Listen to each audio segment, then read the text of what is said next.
Now we're going to shoot one of the more evil of all the sacred cows. Evil for most people. Get out of debt. A lot of people are saying, cut up your credit cards.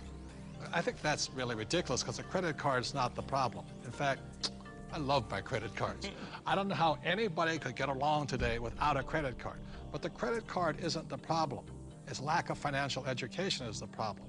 The entire currency supply, all of the dollars in existence, require debt. You can't have a dollar without debt. A dollar is just an IOU. It's borrowed into existence either by the government creating a bond which promises to pay interest, you've got to pay out of future taxes, or people create currency by taking out a loan at the bank, fractional reserve lending. Every month there's a payment due on those dollars that you created. Right, and this credit card is a fast way of creating money because there's really no money in this card.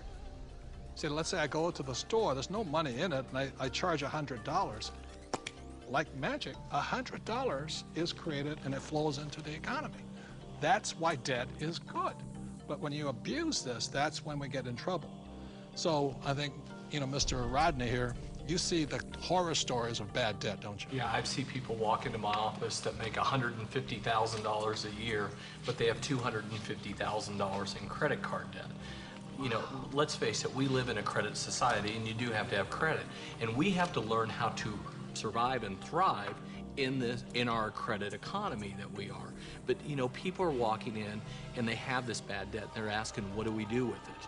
Well, number one, you try to pay off the bad debt so you can invest in good debt, which would be real estate. And we love debt, don't we? Yeah, we have a lot of debt.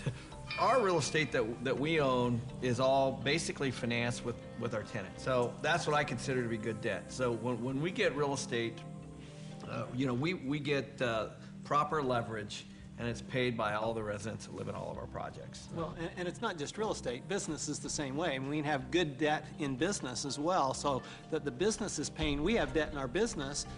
That's how we grow, and it's the cash flow from the business that's able to pay the debt, and the debt creates more cash flow. Time out.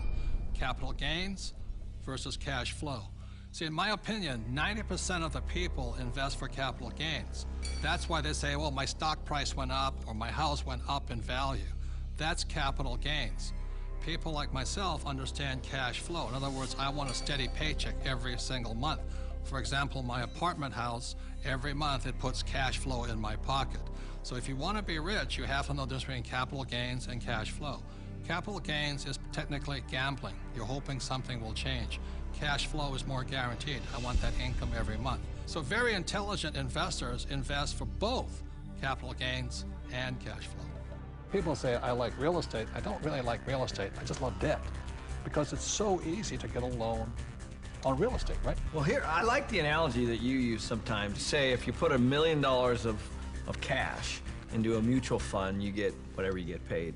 But if you put $1 million of it in a down payment, for some kind of a commercial project like we have, you actually buy a $5 million project.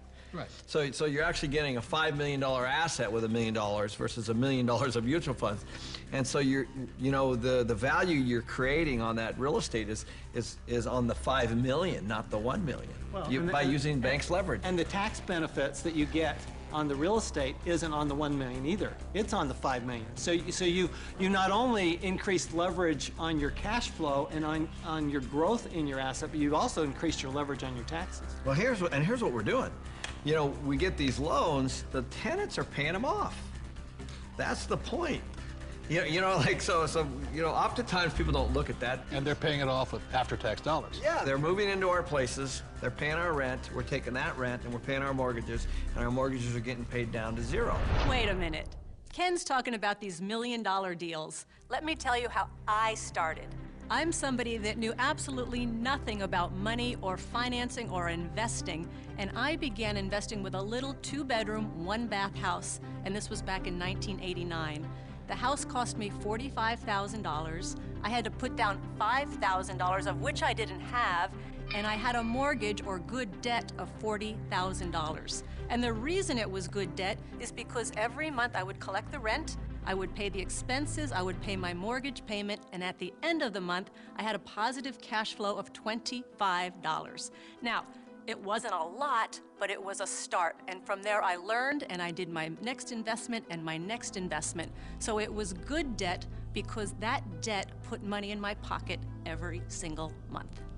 Just if people understood that there is such a thing as good debt, because I don't know how many people I talk to, but when I talk about debt, oh man, debt is the dirtiest word in the world. That's the four-letter word, debt. Because they're not educated, no, that's why. And people are raised, and I was raised to get out of debt. You see, this is the thing. You go to a bank, and the banker will sell you mutual funds. But ask them if they will loan you money to buy those mutual funds. The answer is no.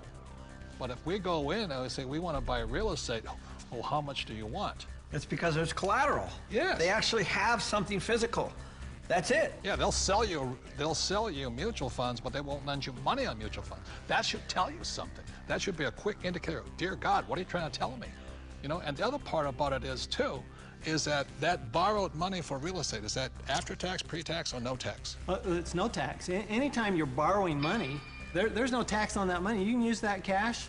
It's not taxable at all. So if somebody wants to borrow $1 million or save $1 million, it'll probably take them $2 million to save the million because tax is going to take 50% of it. Right. But I just go straight in and borrow $1 million, which they give us.